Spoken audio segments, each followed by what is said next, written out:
Ok, je ne dois pas dire bonjour, c'est bizarre de dire bonjour. Ok. Allez, j'y vais. Alors, les risques psychosociaux se réfèrent aux facteurs et aux conditions qui peuvent avoir un effet négatif sur la santé psychologique des travailleurs. Ça se manifeste par une charge de travail excessive, un style de management inadéquat, en fait tout ce qui peut contribuer à ce que l'environnement de travail ne soit ni sain ni sûr. Alors, les symptômes sont variables d'un individu à un autre, mais on retrouvera assez régulièrement une fatigue persistante, associée, pas toujours, mais souvent, à des troubles du sommeil, irritabilité, troubles de la concentration, oubli, etc., etc.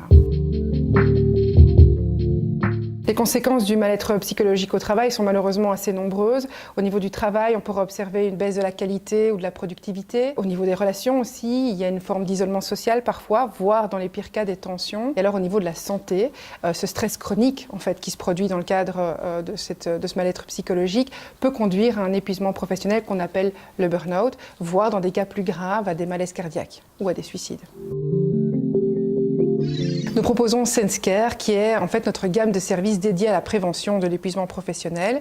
Concrètement, on agit en fait sur 3 volets: la prévention, bien sûr, l'évaluation et l'accompagnement. Au niveau de la prévention, c'est surtout sensibiliser, former les managers et les travailleurs à c'est quoi le burn-out et surtout comment s'en prémunir. Au niveau de l'évaluation, on a un questionnaire spécialisé qui permet d'aller voir quel est le risque d'épuisement au sein de l'entreprise. Et au niveau de l'accompagnement, on propose des trajets de soins spécialisés pour chaque travailleur qui est identifié comme à difficulté.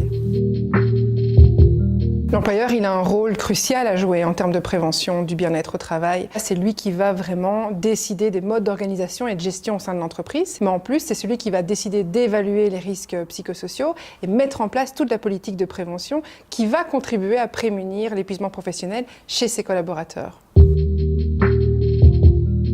Donc, il peut travailler sur son hygiène de vie, son sommeil, son alimentation, son activité physique.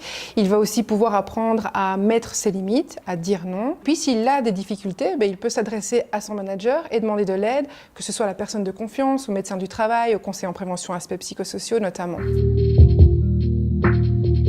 Chez SenseCare, on évalue le risque de burn-out essentiellement à 2 niveaux. Au niveau collectif, grâce à un questionnaire spécialisé qui est posé à l'ensemble des travailleurs, ce qui permet d'avoir une vue globale du risque d'épuisement au sein de l'entreprise et où chaque travailleur reçoit un rapport avec quelques conseils précis. Et au niveau individuel, quand il y a des personnes qui en fait montrent des signes de burn-out, là on propose un diagnostic médicopsie, lors duquel il y a vraiment une évaluation clinique qui va être faite pour le travailleur afin de lui proposer un trajet de soins. Avec SenseCare, l'employeur peut proposer des accompagnements en fait, spécifiques pour les travailleurs afin d'une part d'éviter qu'ils ne sombrent un peu plus dans leur situation de mal-être, mais surtout pour leur donner des solutions pour aller mieux. Ça va passer par des accompagnements spécialisés en fonction des besoins de chaque individu, avec un panel de professionnels. Nous avons notamment des médecins, des psychologues, des coachs, des kinés, des diététiciens, etc.